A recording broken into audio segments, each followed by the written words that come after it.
പ്രധാനമന്ത്രി നരേന്ദ്രമോദി നിർണായകമായിട്ടുള്ള ചില പ്രഖ്യാപനങ്ങൾ കൂടി നടത്തിയേക്കുമെന്ന ഒരു സൂചന വരുന്നുണ്ട്. ഇപ്പോൾ പ്രധാനമന്ത്രി നരേന്ദ്രമോദി വേദിയിലേക്ക് എത്തിക്കഴിഞ്ഞു. അദ്ദേഹം സ്ഥാനാർത്ഥികൾക്ക് കൈകുപ്പി അദ്ദേഹം അഭിവാദ്യം അർപ്പിക്കുന്നു. ഇപ്പോൾ പ്രവർത്തകർക്ക് നേരെ അദ്ദേഹം കൈവീശുകയാണ്. നേരത്തെ 1:10 പ്രധാനമന്ത്രി എത്തുമെന്നാണ് പ്രവർത്തകർ പ്രതീക്ഷിച്ചിരുന്നത്. ഇപ്പോൾ 1 മണിക്കൂർ വൈകി 2:23 പ്രധാനമന്ത്രി നരേന്ദ്രമോദി ഇങ്ങോട്ടേക്ക് എത്തിയിട്ടുള്ളത്. നിർണായകമായിട്ടുള്ള പ്രഖ്യാപനങ്ങൾ ഇന്ന് ഈ വേദിയിൽ ഉണ്ടാകും എന്ന് തന്നെയാണ് പ്രതീക്ഷിക്കുന്നത്. പ്രധാനമന്ത്രിയുടെ വലതുവശത്ത് പത്തനംതിട്ട ലോക്സഭാ മണ്ഡലം NDA സ്ഥാനാർത്ഥി അനിൽ ആന്റണി, ഇടതുവശത്ത് BJP സംസ്ഥാന അധ്യക്ഷൻ K സുരേന്ദ്രൻ എന്നിവരാണ് ഉള്ളത്. ഇരുവരോടും പ്രധാനമന്ത്രി നരേന്ദ്രമോദി കുശലം പറയുന്നുണ്ട്. ഇനിയിപ്പോൾ പ്രധാനമന്ത്രി നരേന്ദ്രമോദിയുടെ പ്രസംഗത്തിനായാണ് ഇവരും കാത്തിരിക്കുന്നത്.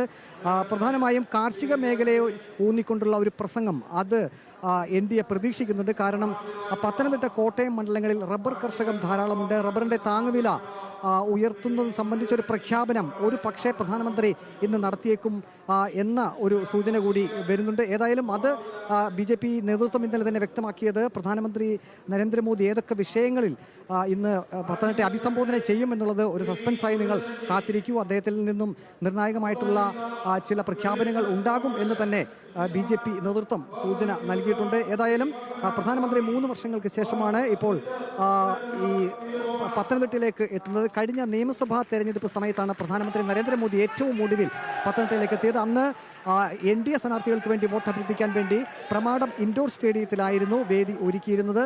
അന്ന് K സുരേന്ദ്രൻ ഉൾപ്പെടെ NDAയുടെ സ്ഥാനാർത്ഥികൾക്ക് വേണ്ടി പ്രധാനമന്ത്രി നരേന്ദ്രമോദി വോട്ട് അഭ്യർത്ഥിച്ചിരുന്നു. ഇപ്പോൾ പ്രധാനമന്ത്രിക്ക് ഉപഹാരം സമർപ്പിക്കുകയാണ്. കേന്ദ്ര സഹമന്ത്രി V മുരളീധരനാണ് പ്രധാനമന്ത്രി നരേന്ദ്രമോദിക്ക് ഉപഹാരം സമ്മാനിക്കുന്നത്. പ്രധാനമന്ത്രിക്ക് ഉള്ള സ്വീകരണ പരിപാടിയാണ് ഇപ്പോൾ ഇവിടെ നടക്കുന്നത്. അതിനുശേഷമായിരിക്കും അദ്ദേഹം പ്രവർത്തകരെ അഭിസംബോധന ചെയ്യുക. 1 ലക്ഷത്തോളം പ്രവർത്തകർ പ്രധാനമന്ത്രി പങ്കെടുക്കുന്ന ഈ ഒരു പൊതുസമ്മേളനത്തിലേക്ക് എത്തുമെന്ന് BJP നേതൃത്വം നേരത്തെ അറിയിച്ചിരുന്നു. ഏതാണ്ട് അതിന് സമാനമായിട്ടുള്ള NDA പ്രവർത്തകർ തന്നെ ഇങ്ങോട്ടേക്ക് എത്തിയിട്ടുണ്ട്.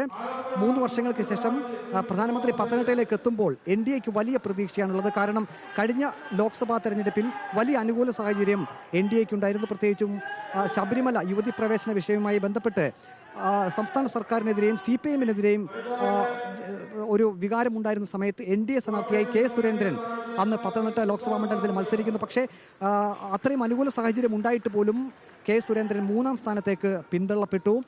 അതിനുശേഷം നടന്ന ഉപതെരഞ്ഞെടുപ്പ്